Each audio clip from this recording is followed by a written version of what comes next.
Jammu and Kashmir के पीए को आप भारत का हिस्सा नहीं मानते हो क्या? एग्रेसिव ना हो, जान दे देंगे इसके लिए। क्या बात कर रहे हो आप? एग्रेसिव होने की क्या बात कर रहे हो? जान दे देंगे इसके लिए। गर फिरदौस बर रुहे ज़मी अस्त, हमी अस्तो हमी अस्तो हमी अस्त।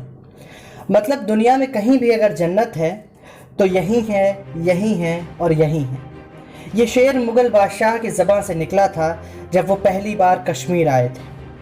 कश्मीर भारत के सर का मुकुट है, मगर कभी कभी इसी सर के मुकुट की वजह से सर में बहुत दर्द होता है, और उस दर्द की वजह है पीओके यानी पाकिस्तान ऑक्यूपाइड कश्मीर। और पिछले 70-72 सालों से रह रहकर ये दर्द उठता ही रहता है, लेकिन इन दिनों इसकी इतनी चर्चा क्यों? तो जवाब है भारत का मौसम विभाग। बीती 6 मई को भारत के मौसम विभाग ने भारत के नॉर्थ वेस्टर्न एरिया की वेदर रिपोर्ट जारी की, जो अक्सर होती ही रहती है, मगर इस बार इसमें क्या खास था? खास बात ये थी कि इस वेदर रिपोर्ट में जिन प्लेसेस का जिक्र हुआ था उसमें पीओके भी शामिल था, और इस वेदर रिपोर्ट के ज़रिए दिए गए भारत के इशारे ने पाकिस्तान और चाइना की बेचैनी बढ़ा दी है। क्या है ये सारा मसला? कैसे हुई पीओके में भारत वर्सेस पाकिस्तान की शुरुआत, और क्या रोल है इसमें चाइना का? बताएंगे हम आपको इस वीडियो में, तो बने रहिए हमारे साथ और देखते रहिए दी झमाझम टॉक्स। अब जबकि बात पीओके पर होनी है तो चलिए शुरू से शुरू करते हैं। जून 1947 भारत के विभाजन की पूरी रणनीति तय हो चुकी थी और भारत की रियासतों को उनके चुनाव के लिए तैयार किया जा रहा था। उन्हीं में से एक रियासत थी जम्मू एंड कश्मीर, जहां के महाराजा थे राजा हरि सिंह। लॉर्ड माउंटबेटन के लाख समझाने के बावजूद राजा हरि सिंह अपनी स्वतंत्रता त्याग कर किसी एक उपनिवेश में शामिल होने को तैयार नहीं थे। तो 15 अगस्त 1947 में ट्रांसफ़र ऑफ पावर हुआ और देश का कामकाज नेहरू और पटेल संभाल रहे थे।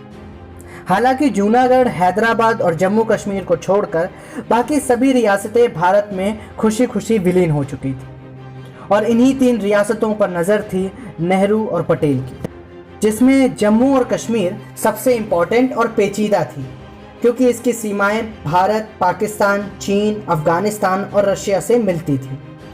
इसलिए ये भारत की सुरक्षा की दृष्टि से बहुत ज़्यादा अहम थी, भारत की ज़रूरत और पाकिस्तान की जिद। और इसके लिए नेहरू और पटेल दोनों ही अपने नज़रिए से काम कर रहे थे। नेहरू जहां जनता के लोकप्रिय नेता शेख अब्दुल्ला को मना रहे थे, वहीं पटेल राजा हरि सिंह को। कश्मीर में पीओके के बनने की शुरुआत होती है सितंबर 1947 को, जब 26 और 27 सितंबर 1947 को 2 इम्पॉर्टेंट लेटर्स लिखे गए। पहला लेटर जेल में बंद शेख अब्दुल्ला ने राजा हरि सिंह को लिखा, जिसमें शेख ने राजा से अपने कृत्यों की माफ़ी मांगी और अपनी रिहाई की मांग करी। आपकी जानकारी के लिए मैं बता दूं कि शेख अब्दुल्ला कश्मीर के सबसे लोकप्रिय नेता थे और जिन्हें राजतंत्र के विरुद्ध आंदोलन चलाने की वजह से जेल में डाल दिया गया था।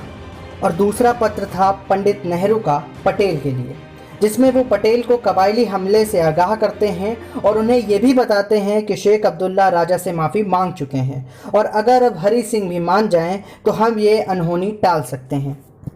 मगर फिर भी हरि सिंह अपनी ज़िद से ज़रा भी नहीं डिगे, और वही हुआ जिसका नेहरू ने अंदेशा लगाया था। 20 अक्टूबर को कबायलियों ने कश्मीर पर हमला कर दिया। 21 अक्टूबर तक सेना मुजफ्फराबाद पहुंच चुकी थी, और राजेंद्र सिंह, जो कि हरि सिंह के सेनापति थे, उन्होंने कबायलियों को रोकने के लिए मुजफ्फराबाद और उरी को जोड़ने वाले पुल को तोड़ दिया और कबायलियों से लड़ते हुए शहीद हो गए। इस घटना से घबराकर राजा हरि सिंह जम्मू भाग गया, और 23 अक्टूबर तक कबायली सेना उरी में घुस चुकी थी, जहां पर फंसे भारत के गृह सचिव वीपी मेनन और हरि सिंह के प्रधानमंत्री महरचंद्र महाजन को जान बचाकर भागना पड़ा। 25 अक्टूबर को बारामूला की विभत्स घटना होती है, जिसमें हज़ारों लोगों का नरसंहार होता है और न जाने कितनी महिलाओं का बलात्कार। और ये इंडियन हिस्ट्री के सबसे बड़े डिज़ास्टर्स में से एक है। और आखिरकार 26 अक्टूबर 1947 को बड़ी रस्साकसी के बाद हरि सिंह भारत के विलय पत्र पर हस्ताक्षर कर देते हैं, और 27 अक्टूबर 1947 को लॉर्ड माउंटबेटन के हस्ताक्षर के साथ कश्मीर भारत का अभिन्न हिस्सा बन जाता है। लेकिन अब तक कबायली सेना श्रीनगर तक पहुंच चुकी थी और भारतीय सेना को अभी एक मौके की दरकार थी। तो जब कबायली सेना लूट का सामान रखने वापस गई तभी इंडियन आर्मी को मौका मिला और वो मैदान में कूद गई और कबायली सेना को पीछे खदेड़ने लगी। मगर अब भी सबसे बड़ा सवाल ये कि जब नेहरू को पहले से ही हमले की खबर थी तो उन्होंने समय पर कश्मीर की मदद क्यों नहीं की। तो उसका कारण खुद लॉर्ड माउंटबेटन थे। कश्मीर भारत और पाकिस्तान के बीच का ये युद्ध 3 देशों का अंतर्राष्ट्रीय युद्ध होता। ब्रिटेन यूनाइटेड नेशंस का एक स्थायी सदस्य होने के नाते किसी भी अंतर्राष्ट्रीय युद्ध में भाग नहीं लेना चाहता था। लेकिन अब भी भारत जैसा न्यूली स्टेबल नेशन वॉर के इस बोझ को नहीं ढो सकता था। तो 31 दिसंबर 1947 को नेहरू ये मुद्दा लेकर यूनाइटेड नेशन गए और चैप्टर 6 के नाम से एक अपील दायर करी। खैर 21 अप्रैल 1948 तक ये मुद्दा यूनाइटेड नेशंस में चला और इसी दिन यूनाइटेड नेशंस ने 3 भागों में बटा एक रेजोल्यूशन पास। पहले ऑर्डर में युद्ध विराम की घोषणा की गई और सेनाओं को स्थिर कर दिया गया और जहां सेनाएं ठहर गईं वो जगह कहलाई LOC यानी कि लाइन ऑफ कंट्रोल। जो हिस्सा पाकिस्तान के हिस्से रहा वो POK यानी पाकिस्तान ऑक्यूपाइड कश्मीर कहलाया। हालांकि पाकिस्तानी इसे आज़ाद कश्मीर भी कहते हैं। और तीसरा फैसला था जब कश्मीर से दोनों सेनाओं को हटा लिया जाएगा तो कश्मीर में प्लेबेसाइड यानी कि जनमत संग्रह कराया जाएगा।